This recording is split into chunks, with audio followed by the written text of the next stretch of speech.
નમસ્કાર મિત્રો, સ્વાગત છે તમારું આપ સૌનું સિયારી ચેનલ ગુજરાતી સાહિત્ય વિથ નિકુંજ યુટ્યુબ ચેનલમાં.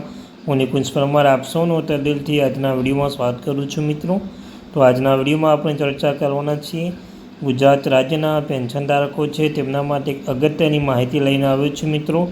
ગુજરાત રાજ્યના પેન્શનને પેન્શન વધારવા સાથે મળશે આ વિશેષ લાભ. વિશેષ કેટલા મહિનાનું ડીએડીએસ વધારવા તમને મળવાનું છે, શું છે સંપૂર્ણ ચર્ચા આજના વિડીયોમાં વાત કરવાના છીએ.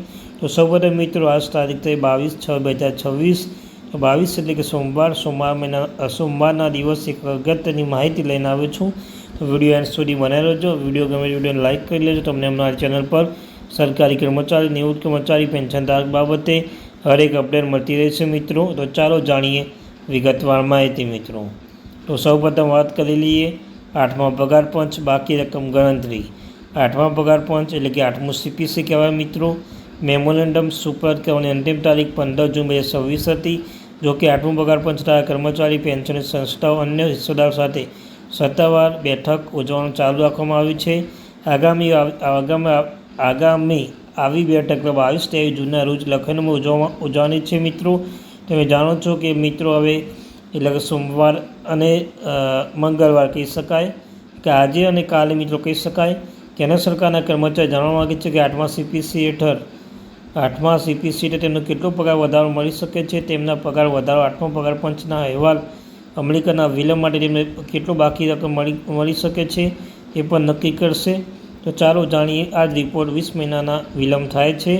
તો લેવલ 4ના કર્મચારીને 2.0, 2.15, 2.28, 2.57 અને 2.86 ફીટમ ફેક્ટર હેઠળ કેટલી બાકી રકમ મળી શકે છે મિત્રો. કેન્દ્ર સરકારના કર્મચારીઓને કેટલા મહિનાનો એરિયસ મળી શકે છે. તો આઠમો પગાર પણ છે અહેવાલ અમલીકરણની સૂચના તારીખ પર નિર્ભર રહેશે. તો સરકાર 2070નો બીજો ભાગમાં અહેવાલ લાગુ કરે છે તો કર્મચારીઓ 20 થી 24 મહિના માટે બાકી રકમ મળી શકે છે.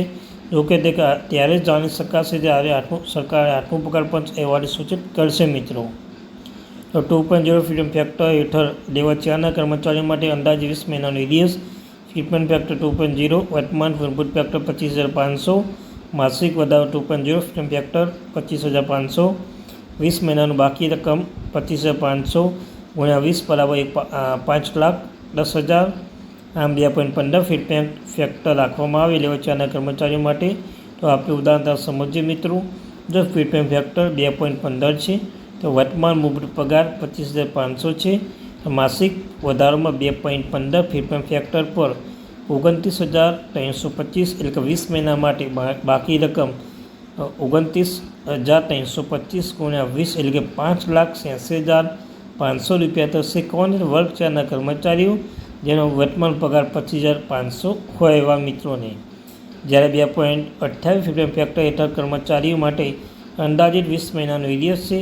ફીટમ ફેક્ટર 2.28, વર્તમાન પગાર 20,500, માસિક વધારો 2.28 ફીટમ ફેક્ટર 32,640. તો 20 મહિનાના 32,640 × 20 એટલે 6,52,800 રૂપિયા થશે. આમ 2.57 ફીટમ ફેક્ટર અનુસાર લેવલ 4ના કર્મચારીઓ માટે અંદાજિત 20 મહિનાનો એરિયસ. ફીટમ ફેક્ટર 2.57, વર્તમાન મૂળભૂત પગાર 25,500, માસિક વધારો 2.57 ફીટમ ફેક્ટર 40,035.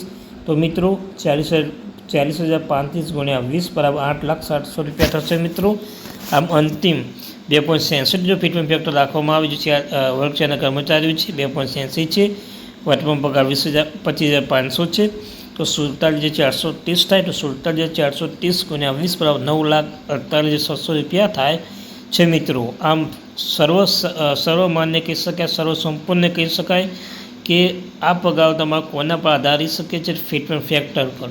જેટલું ફીટમ ફેક્ટર વધશે એટલું તમારામાં પગારનું સેલેરી, પેન્શન સેલેરી વધારો થશે મિત્રો. તો આ ત્યારથી મહત્વપૂર્ણ આપણે. Thank you very much.